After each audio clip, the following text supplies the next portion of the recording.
Hello, everyone, and welcome back to English Resonance. I'm Mark, and I'm really glad you're here with me today. Whether you're just beginning your English journey or have been learning for a while, this is the perfect place to keep growing. In today's episode, we're going to explore something truly fascinating: cultures from around the world.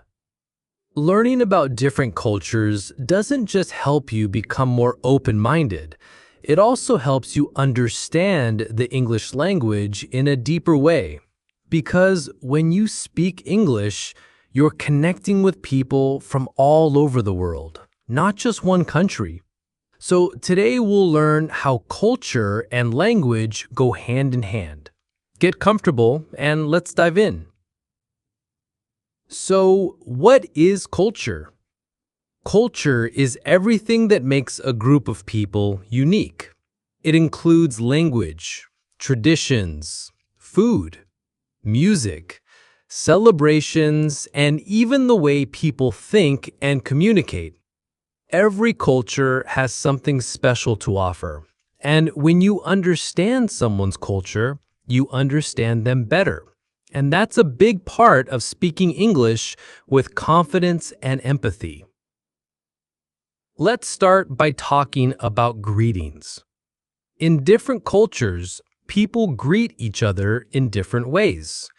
For example, in the United States or the United Kingdom, people often say hi or hello and may shake hands.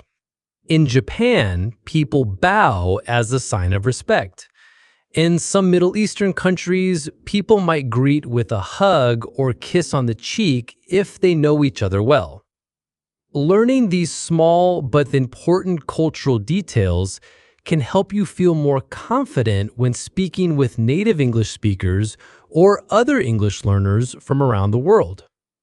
And remember, English is a global language. People in India, Nigeria, the Philippines, and so many other countries use English every day, each with their own culture and accent.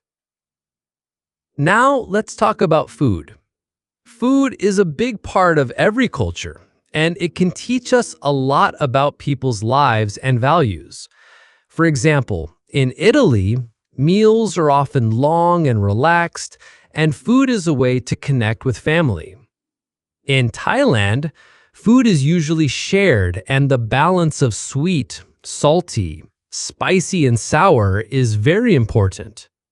In English-speaking countries, food traditions can vary a lot. In the UK, people might enjoy afternoon tea with small sandwiches and scones. In the US, Thanksgiving is a big holiday centered around food, especially turkey, mashed potatoes, and pumpkin pie. When you talk about food in English, it's a great way to connect with others. You can ask questions like, "What's your favorite dish from your country?" Or, "Do you like spicy food?" These kinds of questions are simple but meaningful, and they help you learn more about someone's background. Let's move on to celebrations. Every culture has its own special holidays and traditions. In English-speaking countries, you might hear about Christmas, Halloween, or New Year's Eve. But English speakers around the world also celebrate local holidays, like Diwali in India, Eid in many Muslim communities, Lunar New Year in Asian cultures, and Carnival in the Caribbean. Talking about celebrations is a great way to learn and share. You could say something like, "In my country, we celebrate a festival called," and then explain what it means. This is a fantastic speaking practice and also a way to make friends and share your own culture with others. Now, let's talk about values and communication styles. In some cultures, people speak very directly. In others, people are more indirect or polite. For example, in the US or Australia, people might say exactly what they think, But in cultures like Japan or Korea, people might speak more gently and avoid saying no directly. As an English learner, it's helpful to understand that not all native speakers communicate in the same way. So if someone speaks very directly, it doesn't mean they're being rude, it's just their style. And if someone is very polite and indirect, it doesn't mean they're unsure, it's part of their culture.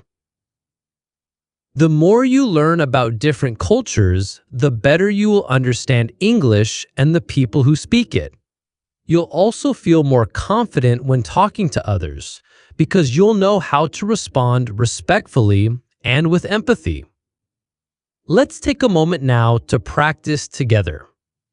I'm going to say a sentence, and I want you to repeat it after me. Are you ready? I enjoy learning about different cultures. I respect people from all backgrounds. English helps me connect with the world. Great job!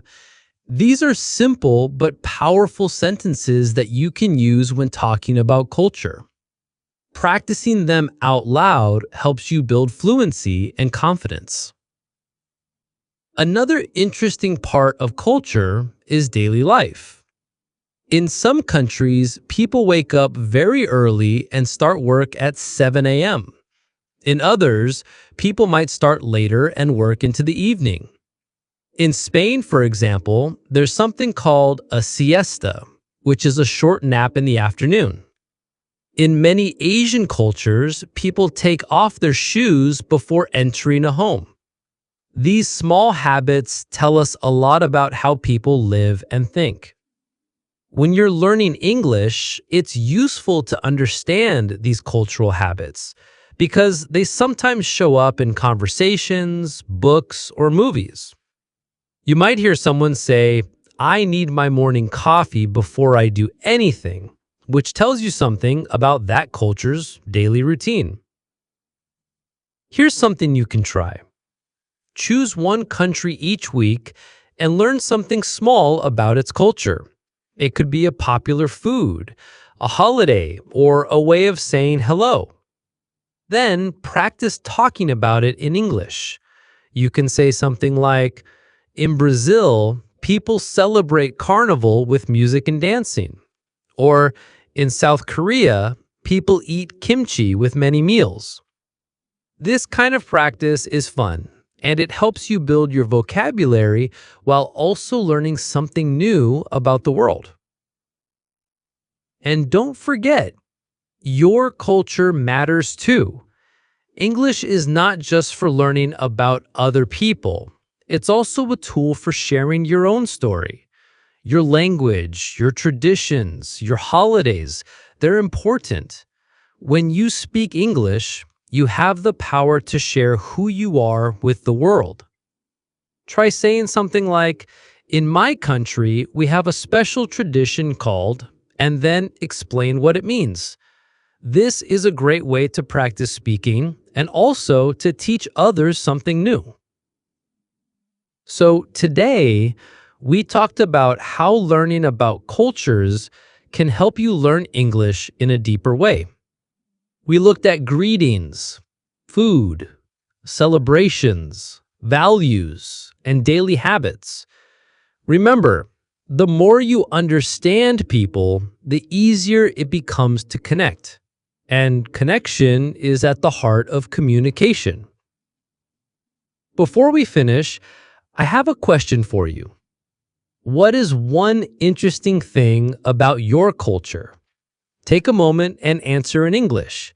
You can say it out loud or write it down. For example, in my culture, we eat dinner with our whole family every night. Or, we celebrate a holiday where we light candles. Wonderful! I'm really proud of you for practicing today. The more you explore the world, the more confident you'll feel in your English skills.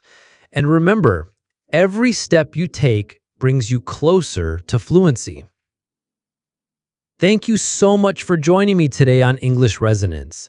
Keep learning, keep practicing, and keep discovering the beauty of cultures around the world. I'll see you again next time, and until then, keep going and never stop learning.